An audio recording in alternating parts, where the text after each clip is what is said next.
Okay, here we are back again. Just received my parts, and but before we get all the way into assembly, I wanted to let you know that when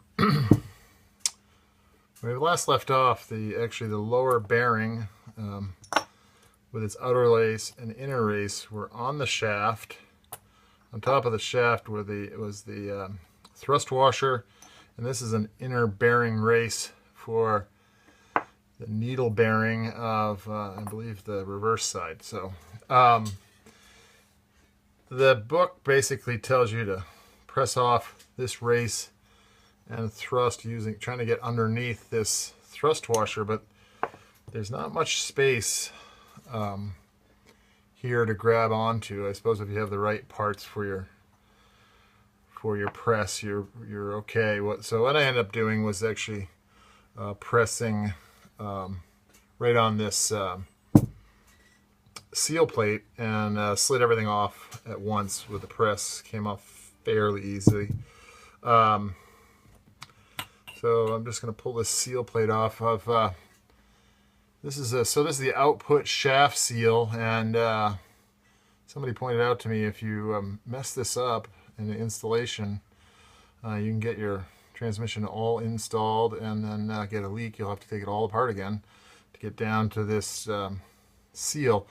So I took out the old seal.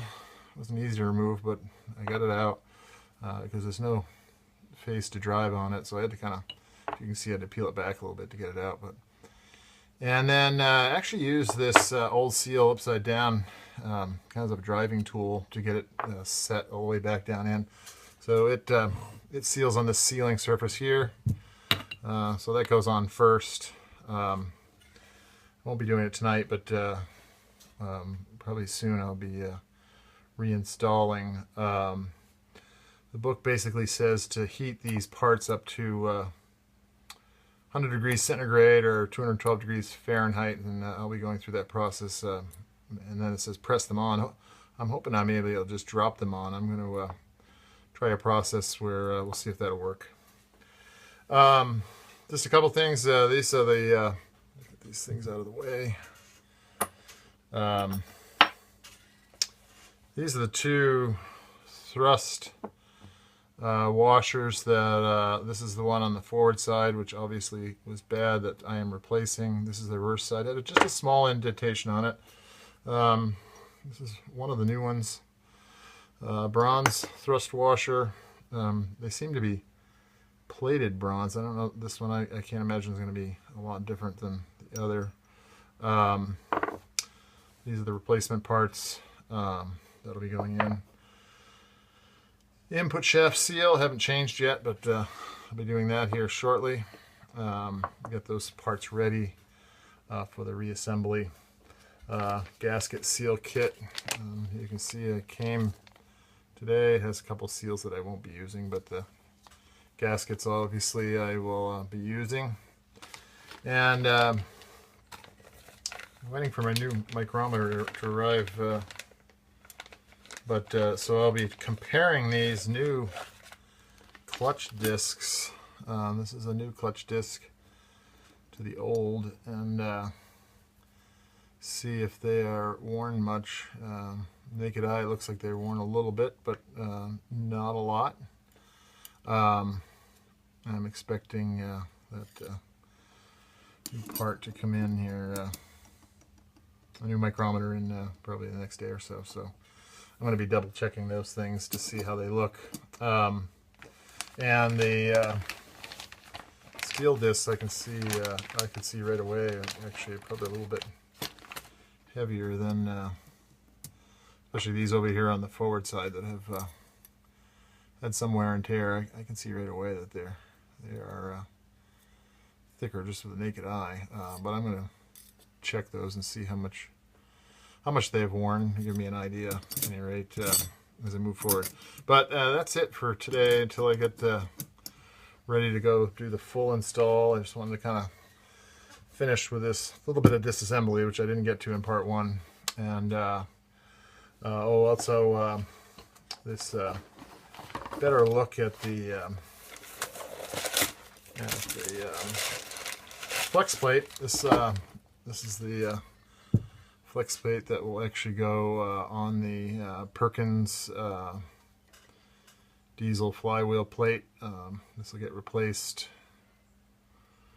Oh, I hope it's the right one.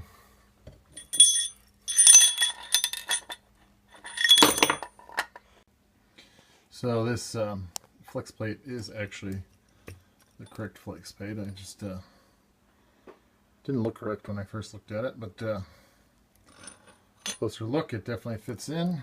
Show you an idea here. This is a socks product, and that's what I received.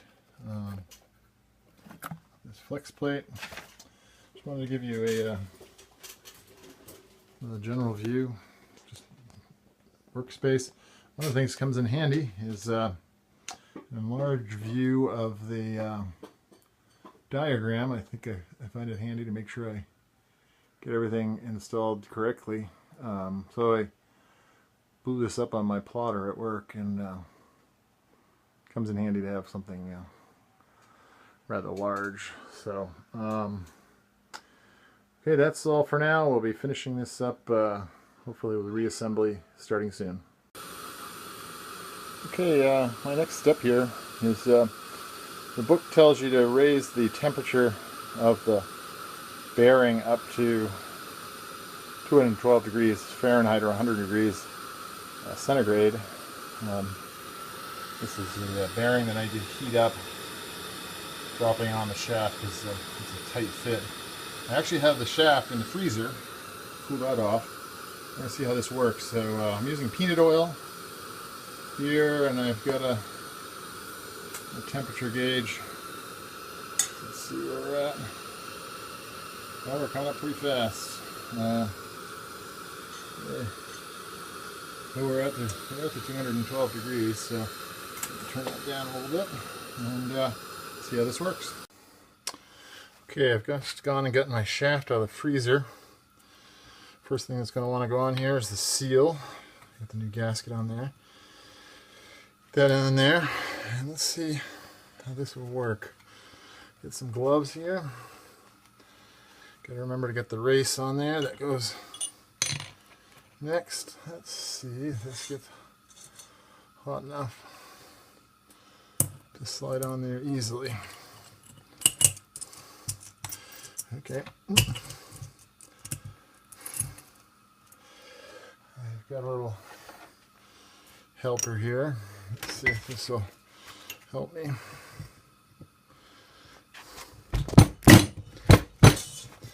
Okay, drop down quite a ways, but not all the way. Okay, where we left off was reassembly, and I'm going to have to make this quick. I'm doing this in another shop. So I've already gotten my bearing on here, and the new my new thrust washer. I'm actually putting on this. I'm pushing on this this inner bearing sleeve, which is you can see back here. I'm using a press. This is kind of a spacer. I'm using the old thrust washer to push that on. It pushes on pretty easy, and I'm just going to go ahead and drive this on.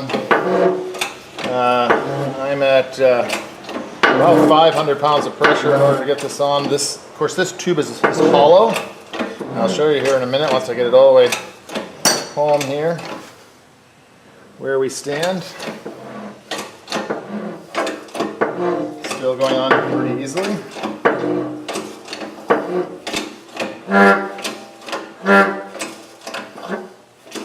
Yep, I'm going to make sure the bearing is pushed all the way down. It appears to be, so that is set. Back this out of the way. I'll show you there a little better view of what we have here. So this is the hollow push tube I was using. Here's the old thrust washer I'm using, and now have the new thrust washer, the inner bearing race, and everything is on at that point.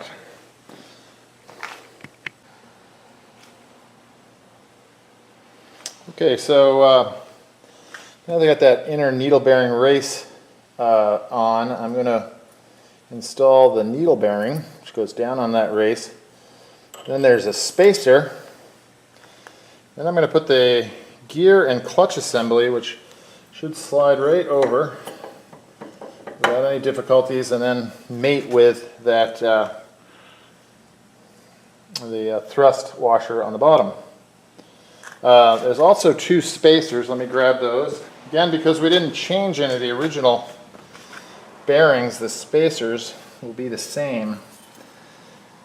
The next installation is going to be the keyway here, and then the shifting hub. So I'll be back with that shortly. Okay, I've set the shifting fork hub in place. I have to line up the plates when I get handy. I'm doing the best I can to get the keyway. I've installed the key here. I'm going to try to get the keyway to line up. It's pressing fairly easily. Hopefully it'll slide over that key if it doesn't line up perfectly. We're going to have to find out. We may have to force it one way or the other if it doesn't line up correctly. I think I'm running out of press space, so I'll let this up. Put a spacer in place.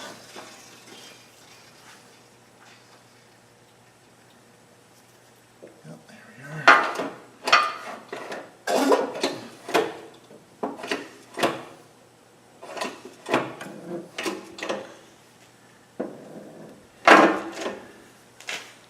I think I'm lined up because I appear to be going down over the key okay, which is a blessing. First the clutch pack. Off a little bit on that, so I'm going to slide that over just a hair. I think I got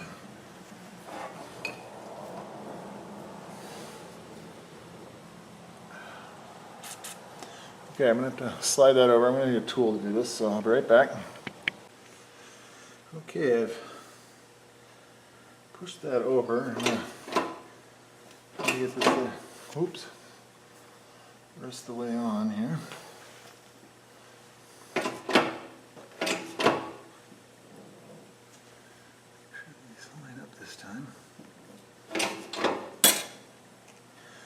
Well, I got one of them that's not lining up. Back off in the press a little bit. Find out which one it is. That was this one here. Needs to go a little bit that way.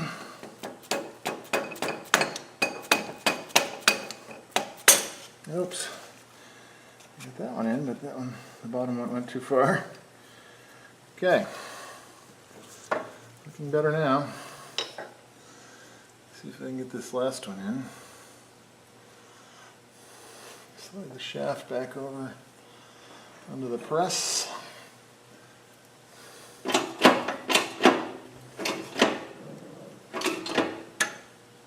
it goes. They appear to be all the way on. Okay. I'm really thrilled that the keyway lined up, because that would have been kind of hard to rotate this assembly to get that key in the right spot, but it is lined up and it seems to be doing quite well. The gear is turning, the clutch assembly is in place, and now I'm ready for the next phase.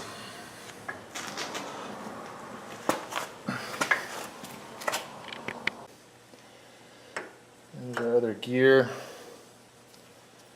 First to install would be the bearing race, which I'm going to have to press on. Now I'm ready to finish pressing this on before we can put the other gear in place. Get it lined back up with my press here. See if we can get this down where it belongs. Yeah, it presses pretty easily.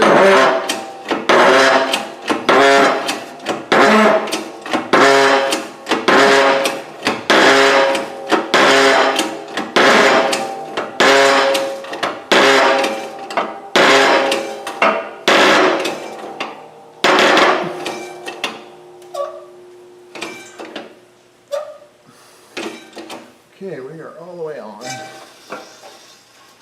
Back the press off here. Slide our pushing mechanism out. Take the old thrust washer off.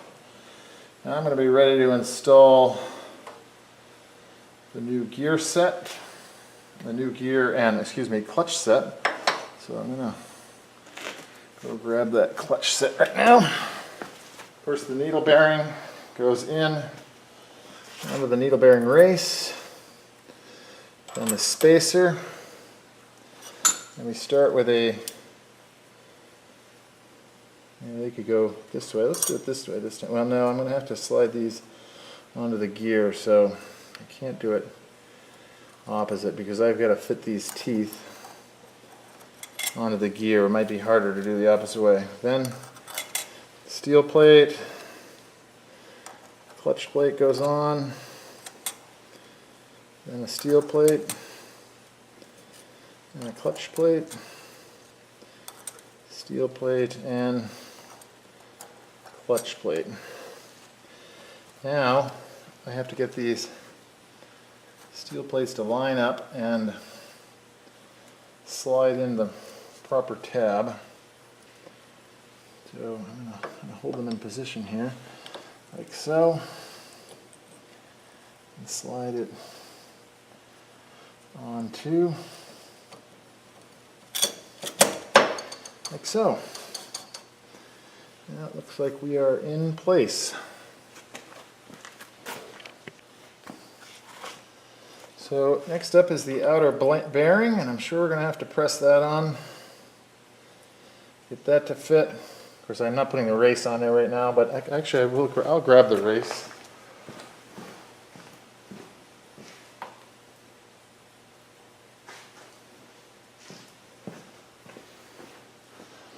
I'm going to go ahead and put it on with the race in place. Again, I'm going to use the old, oh actually, wait a minute. The thrust washer goes on here next. Okay, now that we have got the gear assembly in place, the next step is the other new thrust washer. Again, it goes against the gear face. This one fits a little tight, so we're probably going to press it in as we press the new bearing on. Again, I'm going to use the old thrust washer to push. And back to my hollow tube. And let's see how this goes.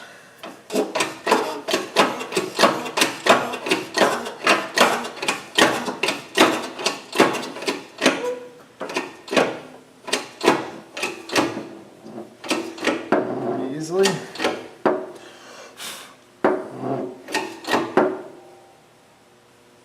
There she is. Bearing is now in place with the new thrust washer. The old thrust washer will come right off of there. Last up would be the spacer when we get ready to put this in the gear case, and I have the spanner nut at home. So we are set at the press here. Now we can move back to the home bench. Okay, here we go with the final assembly. I have done a couple of cheating things. I've pre-assembled the gearbox fit to make sure everything lined up properly and my end plays looked good. I'm going to have to test again once we finish assembly, but I've just finished kind of re-washing all the parts in clean parts cleaner. Make sure I didn't have any dust or debris. Applying the new gaskets, high tack to the gaskets, so those are ready to go. So we're basically going to move right along here. Yeah, gonna start with the input shaft assembly. That's gonna go in the box here. Our spacers, which we took out of this side are going on here. Our input seals here, but I'm going to have to get the two halves together before we apply that. So basically, should be pretty much set. The input assembly. It's clean, the shims are in place, and we're going to work on keeping them there. Our final drive mechanism, or output shaft, goes in next. And just have to be careful not to mess up the seal on this back end. There we have it. I have it in. One thing I'll show you real quickly is, I don't know if you remember from the beginning or disassembly, we had a lot of play in between these clutch plates and the gear face, and that play is just about gone. I've got maybe 20 or 30 thousandths there. That was the forward side. This is the reverse side, and it's about the same. Let's see, I don't quite have the shifting collet lined up perfectly. Let's see if I can get that lined up a little better. There it is. So it's in neutral right now. Again, I don't really want to move this around too much because I want to get it bolted together. So we also have spacers on this assembly, which we're going to make sure are placed in the right spot. Make sure I haven't forgotten anything. I don't think I have. I've already pre-assembled the shifting fork cover and new gasket on the receiving side. There's a notch here on the top, mates with this notch. But before we apply this, we're going to go ahead and get our gasket maker on here. I tried to order the Permatex 574, but it didn't come in time. So I picked up something today on the way home that, made by Permatex, I believe will work just as well. So I'm going to hope it works just as well. Okay. Now, I'm going to apply the upper and lower halves here.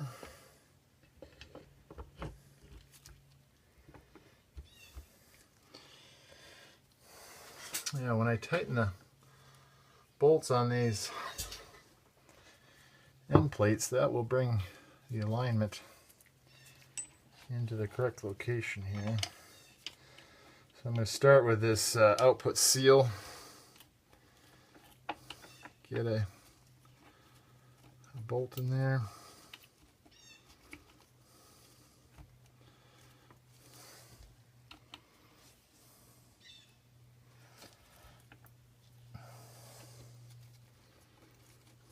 There it goes.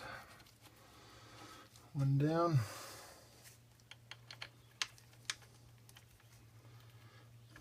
You certainly can fast forward to this stuff, but I'm going to keep on rolling so you can see what we're actually going through here.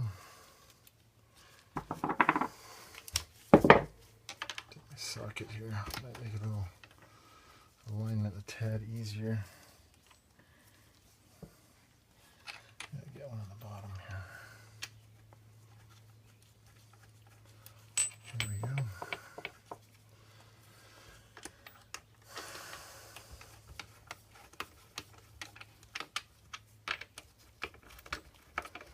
And the other thing I should do right about now is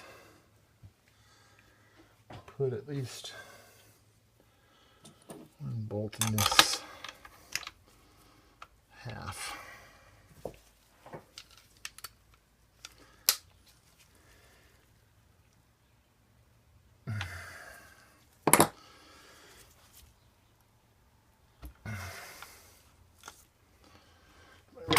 I'm just trying to line the halves here a little better.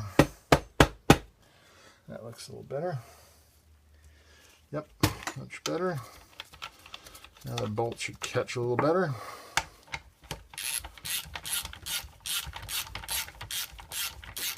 Let's pull these two faces together.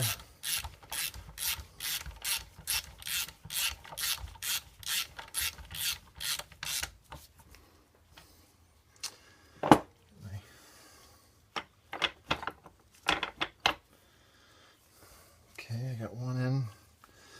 Get this up right here. Get the other critical one. I gotta remember my seal spacers go on this side.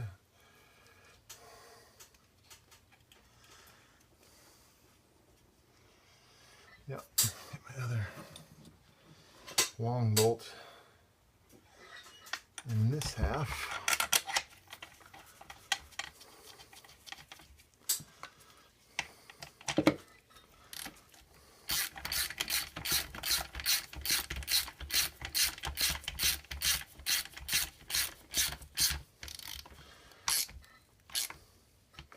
Okay, that's squishing out some material there. Now, let's get these spacers out of the way. Tighten up this end plate. Another bolt on here.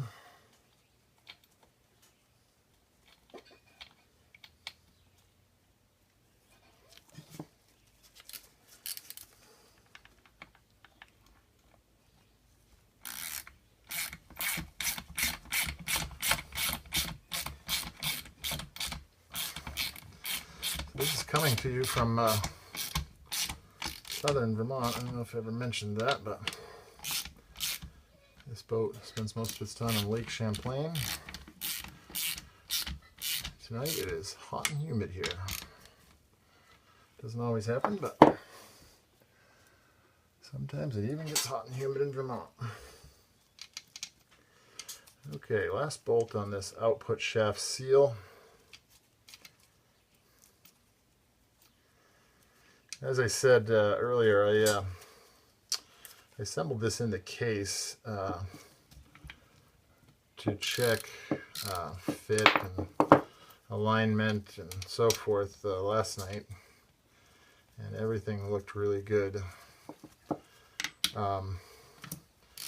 Pretty much the way it looked when we had it during part 1A of disassembly, which I kind of showed you how the function worked. Okay, we're getting our last bolt in this side. I'm just going to snug them up evenly all the way around. Okay, my spacers in here. I want the painted Hurth cap. I don't think it matters which way it goes, so I'm going to put it this way. Line that up there. 4 more bolts. Spacers fell out again. Make sure I don't forget those. 1, 2. I'm trying to find the ones that have paint on them from before. Not that it really is that critical, but the other ones that were painted were out here, so.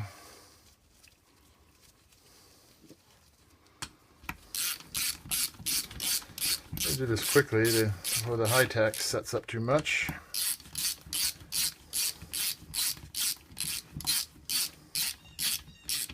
I'm just getting those snug.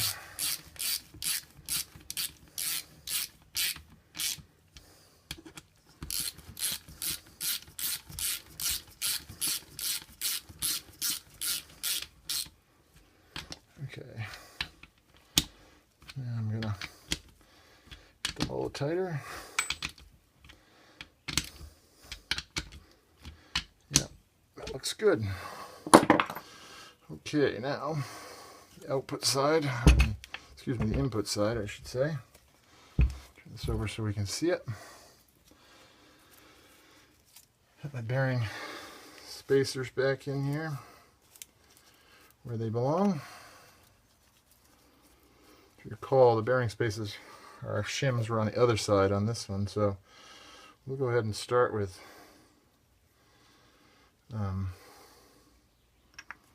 this one.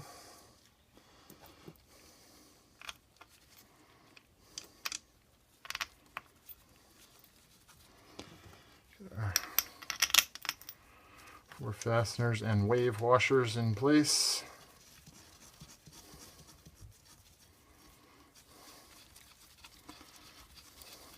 The red here is from the Permatex.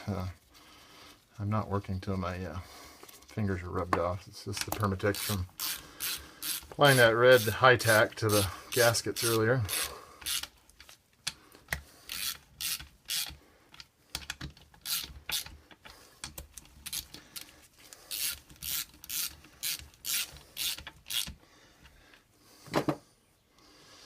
Okay, last but not least, the input seal.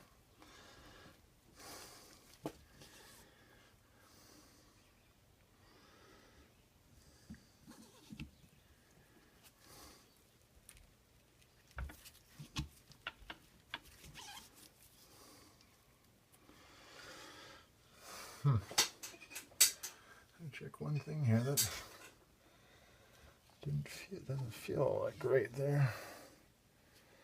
It seems to be sliding in the way I want it to.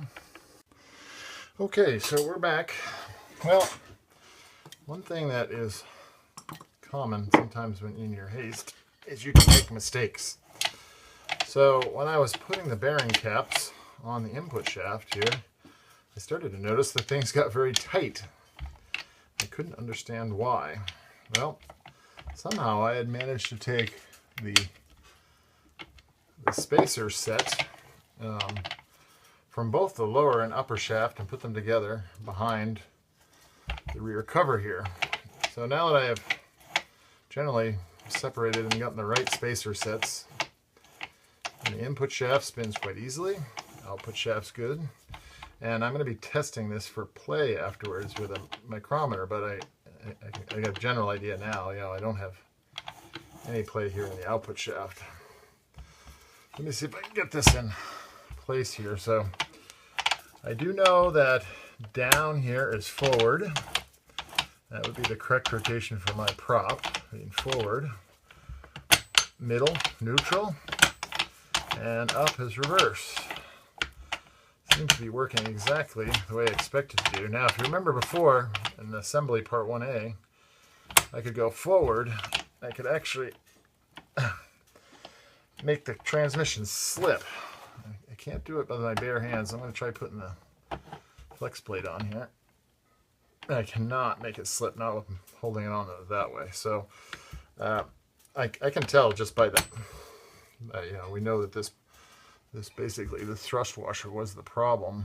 I'm pretty sure that I could have used the old clutch plate set, but I decided to replace it anyway. And the more I look at this thing, the more I think it may have never been rebuilt before. So roughly 1,800 hours on the engine, probably 1,880, something like that. So I'm going to head here and put the rest of the bolts on. And I'm going to let this set overnight before I put any fluid in it. But I'm going to spare you watch me put all these bolts on, and I'm going to go check and find out what the torque's supposed to be. Okay, now I got my dial indicator set up to check my end play. So I'm going to set this 0. I'm not perfectly right angled here, so see if I get this adjusted a little better. Okay, now, oops, the shaft keeps turning, so I'm going to have to hold the shaft and get off the Hurth signal here. Okay, so I'm going to check for end play here, and I can get a little bit there. Well, I'm not sure. See, I'm moving the shaft, so let's do it right here. I'm getting I don't know if you can see that very well, but I'm getting a couple thousandths of end play. Back to 0 here. I'm going to wiggle this shaft, so I'm well within tolerance. That's really like 1 is about all I'm getting. So that's how we set up the dial indicator to check for end play. Probably be better if I was on the case up here, but but either way, I'm pretty happy with the end play in general.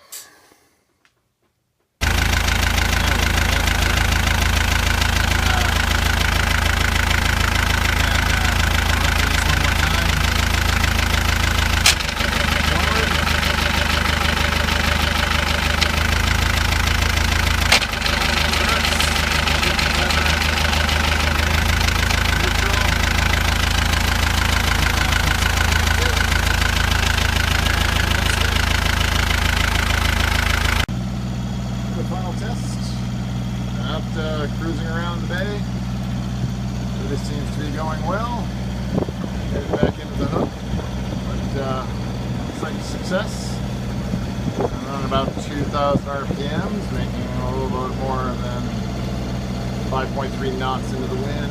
A little bit of wind, not a lot of wind here. But I've had it up to 6.5 knots. This seems to do well, so I am happy with this repair.